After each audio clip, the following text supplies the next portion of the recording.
가정의 달 5월이 지나가고 있습니다. 가정의 달 5월이 지나가고, 그리고 오늘 또 우리 주님 그 부활후 7번째 되는 주일입니다. 다음 주일부터는 성령 강림절이 또 시작이 됩니다. 성령 강림절이 다음 주일입니다.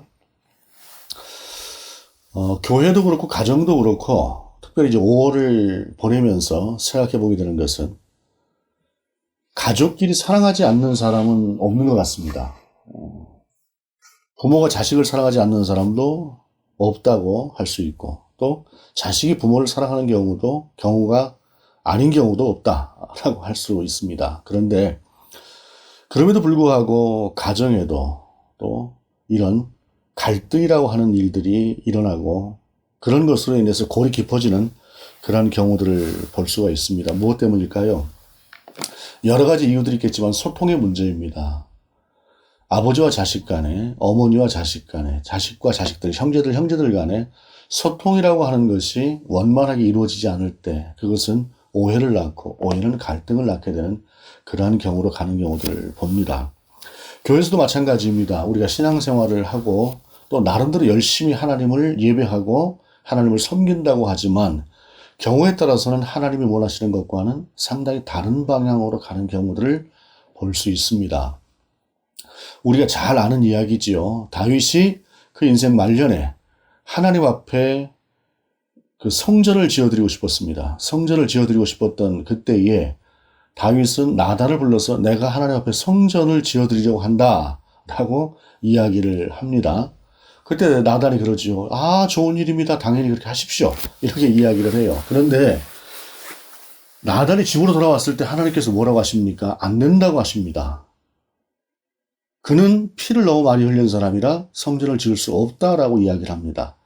여러분, 만약에 우리가 그 자리에 있었다고 할 때에 다윗이 하나님을 사랑하는 마음으로 성전을 지어드리겠다고 할 때에 그것이 아니다라고 생각할 사람이 누가 있을 수 있겠습니까? 없습니다. 그런데 하나님은 그것이 아니다라고 이야기를 했습니다.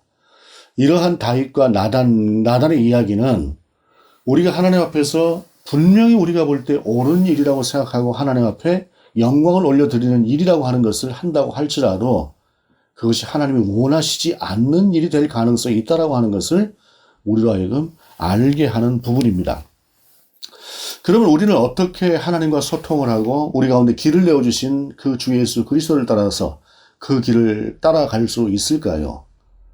오늘 본문은 우리 가운데 그 한 예를 보여주는 그러한 말씀이다라고 할 수가 있습니다. 오늘 본문의 말씀입니다. 15절 모인 무리의 수가 약 120명이나 되더라. 그때 베드로가 그 형제들 가운데 일어서서 이르되 형제들아 성령이 다윗의 입을 통하여 예수 잡는 자들의 길잡이가 된 유다를 가리켜 미리 말씀하신 성경이 응하였으니 마땅하도다 라고 말씀하고 있습니다.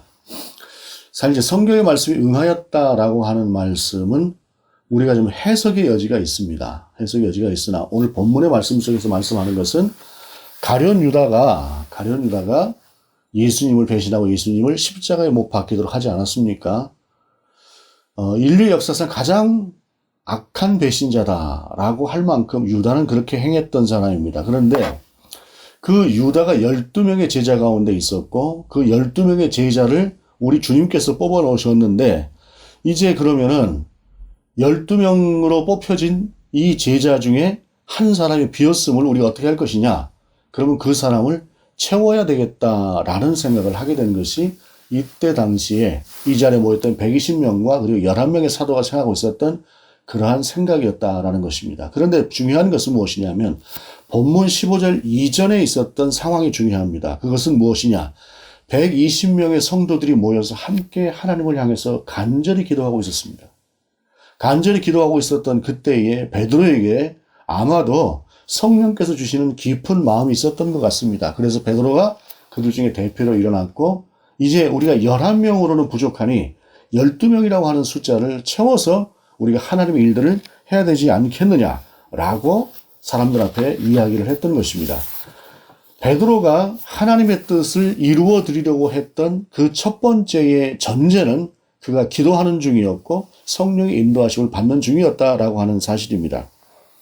그렇게 기도함으로써 이 일들을 하게 될 때에 또한 진행도 역시 기도로 시작했었다. 기도로 이루어졌다라고 하는 것을 볼 수가 있습니다. 24절의 말씀입니다. 그들이 기도하여 이르되 무엇 사람의 마음을 아시는 주여 이 두 사람 중에 누가 주님께 택하신 바 되어 봉사와 및 사도의 직무를 대신할 자인지를 보이시옵소서. 유다는 이 직무를 버리고 제 곳으로 갔나이다 하고, 기도하는 중에 성령께서 주시는 음성을 따라서 그들이 할 수 있는 것과 최선을 다해서 하나님 앞에 사람을 세웠고, 그리고 그들 중에서 하나님께서 역사하셔서 이들 중에 한 사람을 선택해 달라고 하나님 앞에 기도하고 있었다라고 하는 사실입니다. 그럼 모든 것이 기도로만 이루어지는 것인가요? 그것이 아니다라고 하는 것을 또한 본문은 우리 가운데 보여주고 있습니다. 그것은 무엇이냐? 21절 이하의 말씀입니다. 이러함으로 요한의 세례로부터 우리 가운데서 올려져 가신 날까지 주 예수께서 우리 가운데 출입하실 때에 항상 우리와 함께 다니던 사람 중에 하나를 세워 우리와 더불어 예수께서 부활하심을 증언할 사람이 되게 하여야 하리라 하거늘이라고 말씀하고 있습니다. 무슨 말씀입니까? 하나님 이들 중에서 뽑아주시옵소서, 누구를 우리 가운데 보내주시옵소서라고 기도했던 것이 아니라 그들은 또한 그들이 할 수 있는 최선을 다해서 정직한 마음으로 사람을 추천했다라고 하는 사실입니다. 그리고 그것은 어떤 것이냐? 중간에 들어온 사람도 아니고 어떤 특별하게 어떤 공로가 있었던 사람도 아닙니다. 그들이 선택하고 하나님 앞에 올려드린 사람은, 주 예수 그리스도께 천거한 사람은 요한의 세례, 우리 주님께서 처음에 공생애를 시작하시던 그때로부터 시작을 해서 예수 그리스도가 부활하신 이후, 그리고 지금 이 순간까지 함께하고 있는 사람 중에서 선택할 것이다 라고 하는 것을 말하고 있다는 것입니다. 기준이라고 하는 것이 어떤 것인가 라고 하는 것을 베드로는 말하고 있는 것인데, 그 기준은 처음부터 끝까지 함께한 사람이다 라고 하는 사실입니다. 처음부터 끝까지 함께했다라고 하는 사실은 어떤 사실입니까? 그것은 그 사람이 변함없는 사람이다 라고 하는 것을 보여주는 것입니다. 일꾼을 뽑을 때에, 오늘 본문은 일꾼을 뽑는 것입니다. 일꾼을 뽑을 때 가장 중요한 것은 변함이 없는 사람입니다. 이랬다 저랬다 하는 것이 아니라 굴곡이 없이 꾸준하게 하나님을 향해서 나아갈 줄 아는 사람을 이야기하는 것입니다. 모든 일에 있어서 가장 중요한 것은 처음과 끝이 동일한 사람을 뽑는다 라고 하는, 모든 사람을 일꾼을 뽑을 때 필요한 것은 그와 같은 것이다라는 것입니다. 그리고 그것은 처음부터 끝까지 함께했다라고 하는 사실은 검증된 사람이다라고 하는 사실입니다. 1년 365일을 항상 예수님과 함께했던 사람입니다. 그들이 비록 12사도의 이름에 들어가지는 않았으나 그들과 함께 보면서 그가 어떤 사람인가라고 하는 것은 적어도 지금 이 자리에 모여있는 120명 모두는 다 알고 있는 사실이었습니다. A라고 하는 사람, B라고 하는 사람, C라고 하는 사람, D라고 하는 사람, 그들이 함께 따라갔으나 그러나 그들 중에서도 또한 정말로 하나님께 속한 사람, 주 예수 그리스도께 속한 사람, 주 예수 그리스도께서 쓰실 만한 사람이 누구인가라고 하는 것은 모두가 다 알만한 사람이었고 모두가 다 검증되어진 그러한 사람이었다라고 하는 사실입니다. 그리고 그들을 뽑아서 하나님 앞에 이 두 사람 중에서 선택하여 주시옵소서라고 하나님 앞에 올려드렸다 하는 사실입니다. 그들이 결정하지 않았습니다. 그들은 최선을 다해서 그들이 할 수 있는 한 두 사람을 천거를 했고, 이제 그 나머지 부분은 우리 주님께서, 하나님께서 응답하여 주시옵소서라고 두 사람을 천거하고 그 다음에 제비를 뽑았습니다. 제비 형식이라고 하는 것이 어떤 형식이었는지는 잘 모르겠습니다만, 그러나 분명한 것은 둘이라고 하는 사람 중에 한 사람을 선택할 수 있는 어떠한 방법으로 그들을 가려내었다라고 하는 사실입니다. 이것은 사람이 할 수 있는 한 최선을 다해서 하나님의 뜻을 묻는 하나의 방법 중에 하나였을 것입니다. 이것이 그들이 하나님 앞에 맡겨드리고 하나님께서 선택해 주시길 바라는, 정말로 하나님과 소통의 방법으로 생각했던 방법이 바로 이 방법이었다라고 하는 사실입니다. 그리고 사실은 이들이 이미 한쪽에서 한 사람 쪽으로 마음이 가 있었다라고 하는 것을 볼 수 있는, 엿볼 수 있는 한 부분이 있습니다. 그것은 뭐냐면 23절입니다. 그들이 두 사람을 내세우니 하나는 바사바라고도 하고 별명은 유스도라 하는 요셉이요 하나는 마띠아라. 바사바라고도 하고 유스도라고 하는 요셉입니다. 요셉이라고 하는 사람, 그리고 하는 사람은 마띠아라고 하는 사람입니다. 그런데 이 요셉이라고 하는 사람 앞에는 바사바 유스도라고 하는 이름이 따로 붙습니다. 이것은 무엇을 말하는 것입니까? 이 사람이 더 비중이 있었다라고 하는 사실을 은연중에 보여주는 말씀입니다.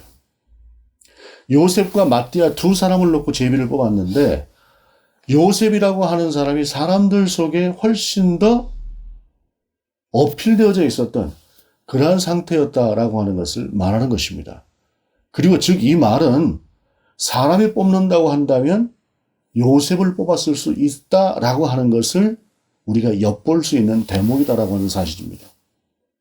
그런데 제비는 어떻게 뽑혔습니까? 마띠아라고 하는 사람이 뽑혔습니다.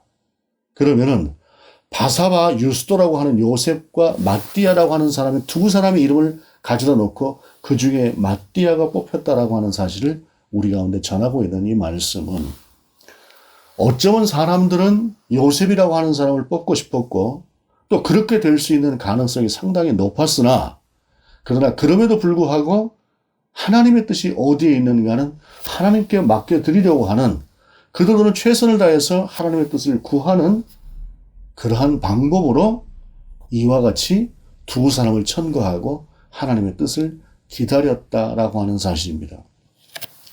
우리가 100% 하나님의 뜻을 알거나 그 하나님의 뜻대로 살아간다고 하는 것은 불가능한 일입니다. 그럼에도 불구하고 우리는 최선을 다해서 하나님께 하나님의 뜻을 여쭙고 하나님의 뜻대로 살고자 하는 그러한 삶을 살아가야 하는 사람들입니다. 경우에 따라서 보게 됩니다. 많은 사람들이 이것이 하나님의 뜻이다라고 이야기하고 그것을 행하려고 하나 실상은 그 안에 하나님이 없는 경우들이 있음을 종종 봅니다.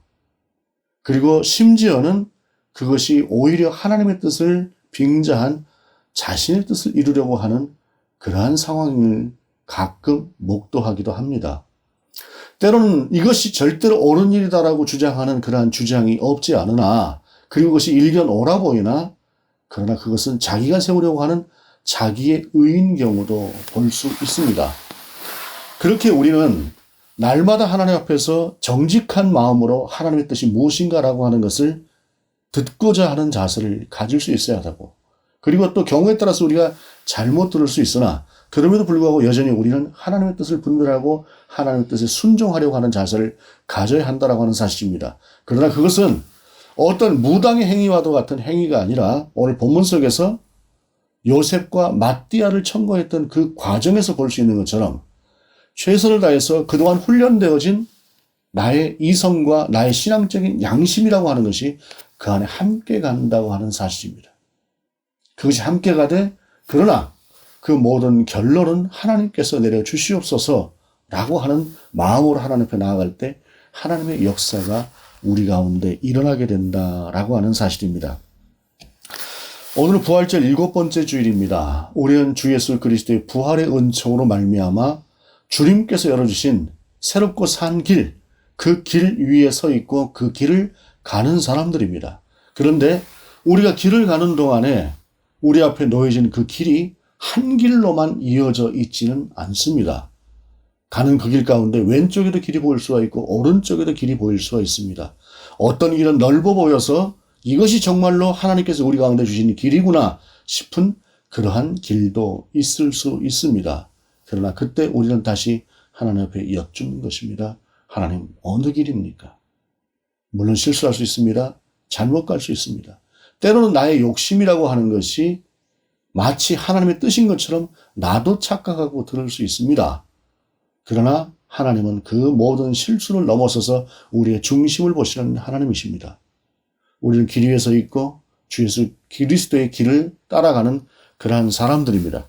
오늘 본문의 말씀을 통해서 한편으로 주님 앞에 간절히 기도하면서 기도하는 중에 주시는 그 생각을 따라 그리고 자신들이 보았던 그러한 시간들을 통해서 정직한 마음으로 하나님 앞에서 사람을 구별해내고 그 구별해낸 것 중에서 한쪽으로 마음이 갈 수 있으나 그 가는 마음을 내려놓고 하나님 이 중에 선택하여 주시옵소서라고 하는 방법으로 제비를 하나님 앞에 뽑고 한 사람을 선택했던 그들의 모습처럼 우리도 그와 같은 자세로 하나님 앞에 나아갈 때, 그러한 적용이 우리의 삶 가운데 가장 정직하고 가장 지혜롭게 이루어질 때 우리는 예수 그리스도의 길을 따라가는 그 위에서 정말로 하나님의 뜻을 따라갈 수 있는 온전한 그리스도인들이 될 수 있을 것입니다.